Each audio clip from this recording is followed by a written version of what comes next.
Colour दे दो। Transparency, शफाफियत कितनी डालते हो, हाँ ये आपके ऊपर है कि भाई बिल्कुल गाढ़ा होना चाहिए, शफाफियत आनी चाहिए। क्लियर, बात समझ में आ रही है? Yes sir. सॉफ्ट एजेस, तस्वीर को कितना मदम करना है, जैसे हमने ट्रांसपेरेंसी की बात की, तस्वीर को ऐसी मदम नहीं करेगा। क्लियर, सॉफ्ट एजेस तस्वीर को मजीद मदम करेगा, जितना मदम करना चाहते हो तो ये मदम हो जाएगी, डिम हो जाएगी। और इसके अलावा बेवल्ड एजेस, तस्वीर को जो है बिल्कुल राउंड कॉर्नर आपने देना है, थोड़ा सा ऊपर इम्पोज करना है, एक्सपोज करना है, या सॉफ्ट राउंड कॉर्नर आने हैं, कर्वेट्स आना है, जिस तरह आप इमेज को चाहते हो वैसी इमेज आ जाएगी। नज़र आ रहे हैं नहीं आ रहे हैं? Yes sir. थोड़ा सा और हम जूम करते हैं तो अभी यहाँ नज़र आ जाएगा। क्लियर, मजीद अगर आपने कोई और भी बेवल्ड एजेस नहीं, कोई दूसरे एजेस आपको चाहिए तो वैसे उसी तरह की एजेस आ जाएंगे। और रोटेट करना है, किस एंगल पे आपने रोटेट करना है, इस एंगल पे जो आप एंगल चाहते हो, ये आपकी तस्वीर वैसी रोटेट हो जाएगी। क्लियर, और यहाँ पे आते हैं, अगर आपने इस टेक्स्ट के साथ कुछ और भी, अगर आपने इसी को जो है आपने स्मार्ट वर्ड में तब्दील करना है, इसके साथ आप चाहते हो कि यार मैंने कोई टेक्स्ट लिखना है, या इस नोयत का या इस नोयत का, मुख्तलिफ़ किस्म के डिज़ाइन है, तो आप चाहते हो कि यार मैंने यहाँ पे कुछ लिखना है, तो यार नीचे मैंने कोई फलाना 1 2 3 या इमरान खान का अपना नाम दे दिया, तो भाई आपकी क्या हो जाएगी, फॉर्मेट वैसे ही आपका डिज़ाइन रेडी हो जाएगा।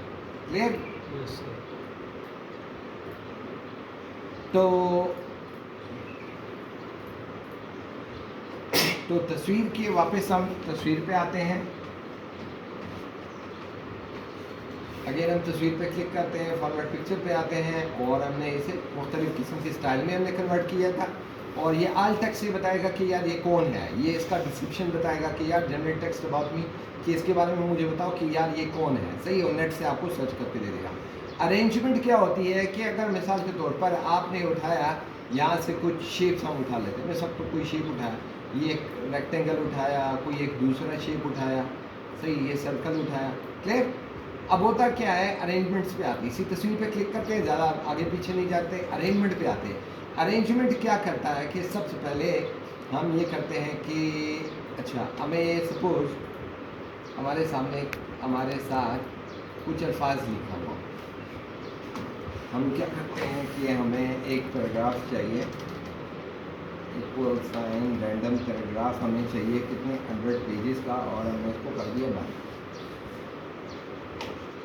तो हमने 100 पैराग्राफ तो हमने लिख लिए। अब आप यहाँ देख सकते हो तस्वीर गायब हो गई।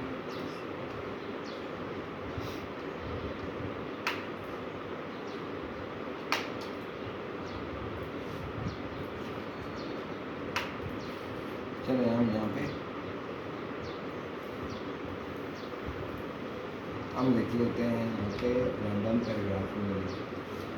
सही बेटा, हमने रैंडम पैराग्राफ लिखा। अब हम यहाँ पे कर लेते हैं पेस्ट, तस्वीर कोई पुरानी तस्वीर हम पेस्ट कर लेते हैं।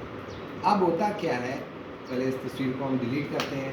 अब इसी के ऊपर हम देखते हैं, क्या देखना क्या है कि हम पिक्चर में आते हैं और अरेंजमेंट पे आते हैं, पोजीशन पे आते हैं। पोजीशन ऐसा होता है कि कभी कभार जब हम तस्वीर ले लेते हैं तो पोजीशन क्या होता है कि तस्वीर वहीं पे बिल्कुल चिपकी हुई होती है, और तस्वीर वहाँ से 1 इंच भी नहीं हटती, किधर 1 इंच भी नहीं हटती। आप ऐसे करो बिल्कुल हिलती ही नहीं है। क्लियर, बात समझ में आ रही है? yes, अब उसको जब लॉक हो जाती है तो आप उसको सबसे पहले कोई भी पोजीशन देते हो, पोजीशन दे दिया, आपने छोटी कर दी। अब ये पोजीशन आप कहीं भी आप घुमा सकते हो, नज़र आ रहा है ना बेटा? yes, छोटी कर सकते हो, बड़ी कर सकते हो, कहीं भी आप उसको, जब आपने एक बार कोई भी पोजीशन आपने दे दी तो उसके बाद आप कुछ भी कर सकते हो इसके साथ, लेफ्ट पे, राइट में, सेंटर में, मिडल में, बॉटम में, जिधर भी आप तस्वीर को ले जाना चाहते हो तो वहीं पे चली जाएगी। क्लियर, बात समझ में आ रही है? yes, तो ये आ गई। नेक्स्ट हम आते हैं रैप टेक्स्ट। क्या होता है कि रैप टेक्स्ट बोलता है कि भाई आपने जो अल्फाज इसके साथ लिखे हुए हैं वो अल्फाज आप कैसे चाहते हो। चलिए हम इस तस्वीर को हम प्रीसेट नॉर्मल कर लेते हैं, ग्लो वगैरह भी हम क्या कर लेते हैं, ग्लो भी वो ख़त्म कर लेते हैं, और इसके अलावा जो सॉफ्ट एजेस है उसको भी हम नॉर्मल कर लेते हैं, तो हमारी तस्वीर आ गई। ठीक, अब हम क्या चाहते हैं कि इसके साथ में अतराफ में राइटिंग कैसी हो, कहते हैं स्क्वायर में हो, चारों अतराफ पे हो, टाइट हो। ये देखो थोड़ा सा पहले लूज था और अभी आपको अल्फाज नज़र आ रहे हैं या नहीं आ रहे? यहाँ नोट करते जाओ, यहाँ पे अल्फाज इसके आपको नज़र आ रहे हैं कि नहीं आ रहे। रैप टेक्स्ट स्क्वायर में, टाइट में, ठीक बेटा, तो उसे क्या कर लेगा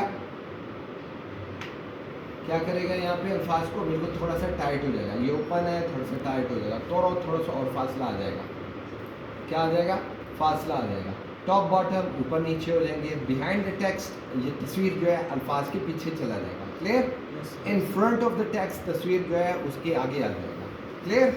राइट पोजीशन, आप पोजीशन को एडजस्ट करना चाहते हो तो यार आप यहाँ से कर सकते हो कि यार नहीं ऐसे करो कि यहाँ से इसको यहाँ तक भी लिखा होना चाहिए, यहाँ तक भी मुझे लिखा है इसको यहाँ तक भी हो, हमें ऐसे ऊपर होना पीछे उसमें बेशक तस्वीर पे आ ही जाए, उससे हमें कोई सरकार नहीं। क्लियर?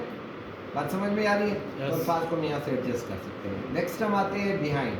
अब बिहाइंड क्या होता है, चले हम यहाँ पे अब वही चीज़ है कि हम यहाँ से कुछ शेप हम ऐड कर लेते हैं। जैसे हमने ये उठाया रेक्टेंगल उठाया, फिर हमने एक दूसरा एक ट्राइंगल उठाया। क्या उठाया? एक रेक्टेंगल एक स्क्वायर उठाया, दूसरा ट्राइंगल उठाया। अब उसी पे आते हैं, तस्वीर पे क्लिक करते हैं, फॉर्मेट पिक्चर पे आते हैं, अरेंज पे आते हैं। अरेंज क्या करता है? Bring forward. ये क्या कर लेगा?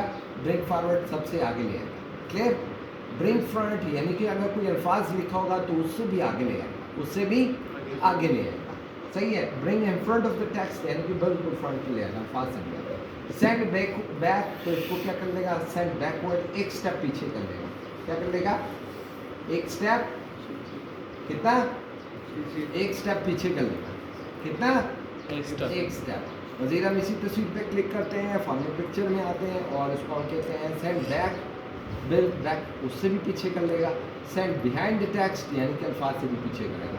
सिलेक्शन पेन आपको सिलेक्ट करके देगा, यार मैं इसको इंतखाब करना चाहता हूँ, उसको इंतखाब करना है, पिक्चर को इंतखाब करना चाहता हूँ। अब पिक्चर को मैंने क्या करना है, सपोज हम वहीं यहाँ पे आते हैं, पिक्चर को हम कहते हैं कि भाई यार इसको क्या कर लो, फ्रंट पे और तो फ्रंट पे आते हैं। क्लियर? बात समझ में आई? अलाइनमेंट आप क्या करते हैं? लेफ्ट में लेके जाना है तस्वीर को, सेंटर में लेके आना है, राइट में लेके जाना है, मीटर अलाइन टॉप पे करना है। सही है बेटा? किधर? टॉप पे करना है। किधर करना है? टॉप पे अलाइन करना है या मिडल में करना है, सही है, या किधर? बॉटम में करना है। क्लियर?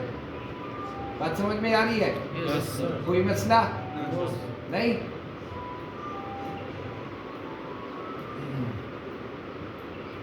तो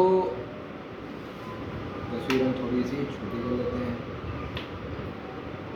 अच्छा, मज़ीद हम आते हैं, शेप पे आते हैं, फिर अगेन फॉरवर्ड पिक्चर पे आते हैं। यहाँ से अच्छा ये भी हो गया लाइन। अब तस्वीर को रोटेट करने की बात, रोटेट यहाँ पे उस पे आते हैं, रोटेट करना है। अच्छा, रोटेट से पहले अब ये दो तस्वीर है, ये एक तस्वीर नंबर 1, अब इसका ये कलर आपने चेंज कर दिया क्योंकि यार मैंने ऐसे ये कलर दे दिया। तस्वीर नंबर 2 इसको आपने ये कौन सा कलर दे दिया? कोई भी कलर दे दिया। अब आप चाहते क्या हो कि आप चाहते हो कि यार ये तस्वीर और ये तस्वीर एक हो जाए। क्या हो जाए? एक हो जाए। तो शिफ्ट का बटन दबाओगे और ये दोनों को सिलेक्ट करोगे। क्या करोगे? सिलेक्ट कर दिए, दोनों पे क्लिक किया और यहाँ से आप क्या करोगे? ग्रुप करोगे। क्या करेंगे? ग्रुप। अब एक तस्वीर को उठाओगे तो एक, सॉरी, अब इस पे क्लिक करोगे तो ये एक तस्वीर हो जाएगी। क्या हो जाएगी? क्या है? एक तस्वीर है। अनग्रुप करना है तो वापस आ जाए, अनग्रुप पे तो ये अनग्रुप हो जाएगी। और इस तस्वीर को आप अगर आपने क्या करना है? रोटेट करना है। क्या करना है? रोटेट करना है किसी भी एंगल पे, 90 पे, 90 लेफ्ट पे, वर्टिकल या फ्लिप हॉरिजॉन्टल, जिस एंगल पे आपने उसको जो है रोटेट करना है तो उसी एंगल पे क्या हो जाएगा? रोटेट हो जाएगा। Clear? Flip horizontal, flip vertical, जिस एंगल पे आपने करना है तो इसका एंगल से आपको पता लग जाएगा कि आप किस एंगल पे आपको रोटेट करना चाहिए। क्लियर? तो आज की क्लास यहाँ तक है, बाकी इंशाल्लाह कल